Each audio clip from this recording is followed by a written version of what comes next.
Hi, welcome to the Market Alert for Wednesday, the 8th of November 2017. Starting off with the pound. Yesterday, you can see it's just a slow, steady drop to the downside, very quiet. Not much of a range at all for yesterday. Let's just have a quick look and see what we actually had.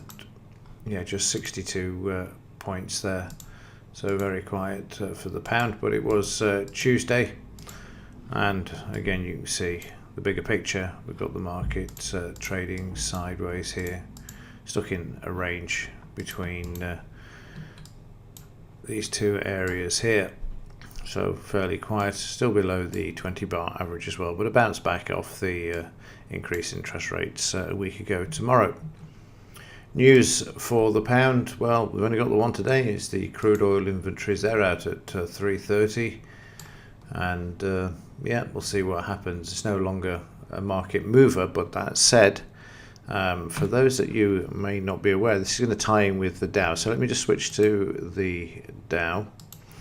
Yesterday afternoon, one other thing to mention as well, I didn't see any of this yesterday because the internet went down and didn't return until 6 o'clock in the evening. So I sat here just twiddling my thumbs, waiting for it to come back on, but with no joy. So all of this move in the Dow I didn't actually see.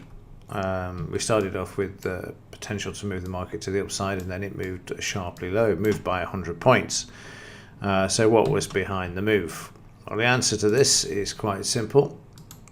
It's to do with Saudi Arabia and Yemen and Iran. And interestingly enough, none of this has been reported by the mainstream. You won't find any of it. Probably due in part to the fact that one of the biggest buyers of military hardware are the Saudis from the UK and Israel. So no surprise really that it's not being reported by the mainstream. We've got here, say, this news was the reason for the market moving lower. Iran slams Saudi. US claims it ordered ballistic missile attack from Yemen. Like I say, it just amazes me that it's not on the mainstream, and that's why you saw the markets move lower. Explosives leak. Secret Israeli cable confirms Israeli-Saudi coordination to provoke war.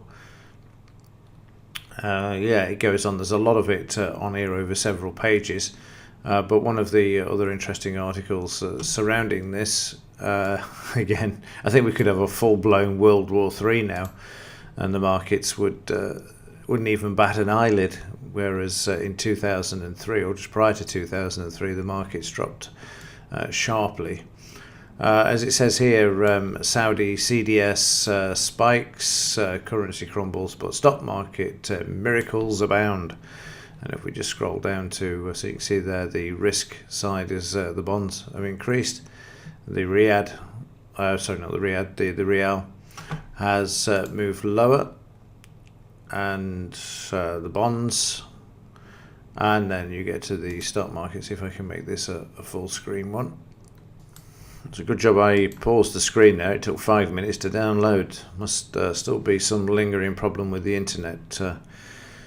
Hopefully not. But anyway, back to the net in here. You can see that the market moved lower and miraculously came back.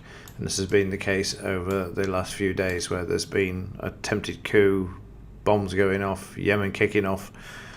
But, you know, keep bringing it back. I mean, we're near enough back to where we started before the trouble. So, you know, a lot of volatility. You can see how quiet it was before. But, yeah. You could have, like I say, you could have a full-blown World War III, and the markets would manage to come back. Staggering. So on the daily chart of the Dow, this is what you're seeing. There's a bit of a selling round yesterday. You can see in the red there, a bit of indecision in the market here. But as luck would have it, fortunately, we've got a new all-time high put in place for yesterday. Let me just save this. And yeah, let's see if the market can take it out today. We've got a new all-time high at 23,621, and the market's up on the overnight and miles away from the 20 bar average at the moment. So normal service should resume following let's say the market spotting what was going on in the Middle East. Depends whether it kicks off more. Just keep an eye on Zero Hedge. They will report it if the mainstream won't. And finally, let's have a quick look at the implied volatility before we conclude. So the implied volatility actually dropped, even though the market dropped and rebound from 946 to 936. So it's just a classic case of nothing to see, move along.